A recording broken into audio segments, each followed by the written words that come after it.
Praise the Lord, hallelujah. देवाच्या नावाला आपण धन्यवाद देऊया, देवाचा आपण गौरव करूया। देवाने आपल्या प्रत्येकाला सांभाळला, हा सुंदरसा दिवस आपल्या प्रत्येकाला दाखवल्याबद्दल देवाला आपण धन्यवाद देऊया। आज मी जे वचन तुम्हा सर्वांसाठी घेऊन आलो आहे ते वचन माझ्या जीवनात त्या वचनाद्वारे माझ्या जीवनात कार्य झालं आहे। तेच वचन मी तुम्हाला सर्वांना सांगणार आहे। तर वचन असं आहे की मत्ती शुभवर्तमान 19 अध्याय वचन 11, त्याने त्यास म्हटले, हे वचन सर्वांच्याने स्वीकारत नाही, ज्यास हे दान दिले आहे ते स्वीकारतात। या वचनाद्वारे देव आपल्या संग असं बोलतोय की देव आपल्याला खूप सारे दान देत असतो, तर आपण ते स्वीकारणं गरजेचं आहे। देव प्रत्येकाला दान देत नाही। जे देवाच्या जवळ आहे, जे देवासाठी देवाकडे प्रार्थना करतात, त्यांची देव प्रार्थना ऐकून त्यांना दान देत असतो। तर आपण ते दान स्वीकारलं पाहिजे।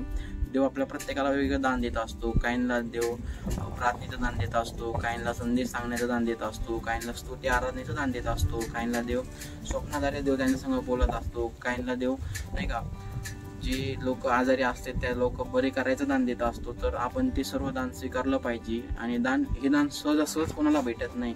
हे दान प्राप्त करण्यासाठी खूप नाही का हे करावं लागतं, स्ट्रगलही करावं लागतं। तर ज्यांना हे सहज भेटलंय त्यांनी ते नाही का चांगल्या रीतीने जपलं पाहिजे।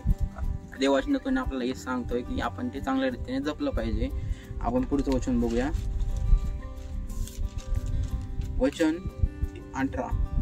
तो त्याला म्हणाला, कोणत्या येशूने म्हटले, मनुष्य हत्या करू नको, व्यभिचार करू नको, चोरी करू नको, खोटी साक्ष देऊ नको। म्हणजे देव आपल्याला ज्यावेळेस जे दान देते की दान टिकून कसं ठेवू नये, सुद्धा देव आपल्याला लगेच नाही का म्हणजे सांगतोय की हे दान नाही का टच करून देतोय का, तुला मी जे दान देतोय पण हे दान तू टिकून कसं ठेवलं पाहिजे, तू काय गोष्टी केल्या पाहिजे, काय गोष्टी नाही केल्या पाहिजे। देव आपल्याला सर्व सांगतोय। तर देव आपल्याला काय मनुष्य हत्या करू नको, मनुष्य हत्या करू नको म्हणजे देव म्हणतोय हे पाप आहे, मनुष्य हत्या करणे हे पाप आहे। कारण देव फक्त म्हणजे का म्हणजे मनुष्य हत्या आपण नाही का केली नाही पाहिजे, कारण हे एक वाईट गोष्ट आहे। आणि व्यभिचार करू नको म्हणजे कोणाविषयी कोणाकडे वाईट नजरेने बोलू नको, कोणाकडे वाईट नजरेने बघू नको। म्हणजे जे आपल्या घरच्यांसारखे तसं त्यांना मान किंवा नाही का म्हणजे त्यांना तू हे कर, त्यांच्या बाबतीत वाईट विचार करू नको, त्यांना तू नाही का त्यांच्या बाबतीत चांगला विचार करा। परत चोरी करू नको, खोटी साक्ष देऊ नको।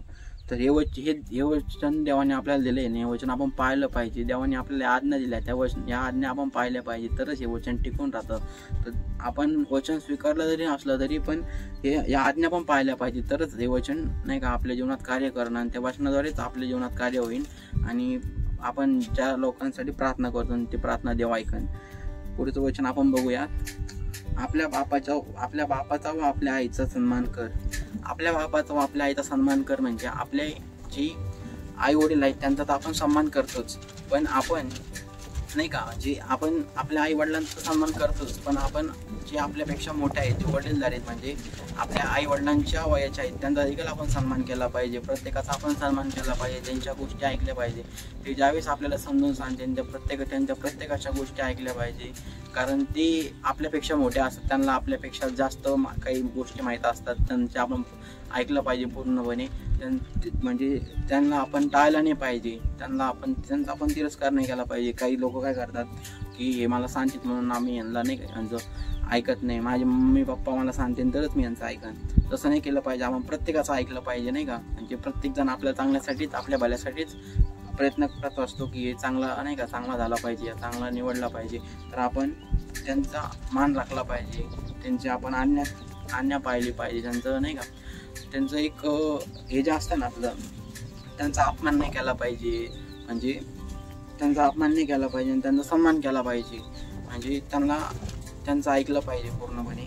आपण पुढचं वचन बघू, आणि जशी आपणावर तशी आपल्या शेजाऱ्यावर प्रीती कर। जशी आपणावर म्हणजे जशी आपले जे अवतीभोवती जे आपल्या घरचे किंवा आपले जे मित्र किंवा आपले नातेवाईक जे आपले नाही का म्हणजे जे आपले त्यांच्यावर आपण कसं प्रेम दाखवतो तसं आपण शेजाऱ्यावर पण प्रेम केलं पाहिजे, म्हणजे प्रीती केली पाहिजे। म्हणजे समजा सपोज तुम्ही कुठंतरी बाहेर चाललात नाही का, तर तिथं तुम्हाला जाताना कोणी नाही का दिसलं नाही का, त्याला तुमची गरज आहे, त्याला तुमची मदतीची गरज आहे, त्याला समजा आर्थिक पैशाची गरज आहे किंवा नाही का काही त्याला तुमची गरज आहे, ते वचन तर नाही का तुम्ही ते पूर्ण केलं पाहिजे, त्याची प्रार्थना करूया।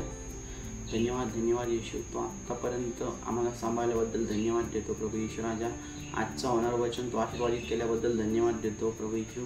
प्रभू येशू, या वचनाद्वारे प्रत्येकाच्या जीवनात कार्य होऊन दे प्रभू येशू राजा. प्रत्येकाची इच्छा पूर्ण कर, त्यांची प्रार्थना तो ऐक, त्यांच्या प्रत्येकाच्या जीवनात तो कार्य होऊन दे. ही छोटीशी प्रार्थना धन्यता प्रभू येशू आहे आणि पवित्र नावात केली म्हणून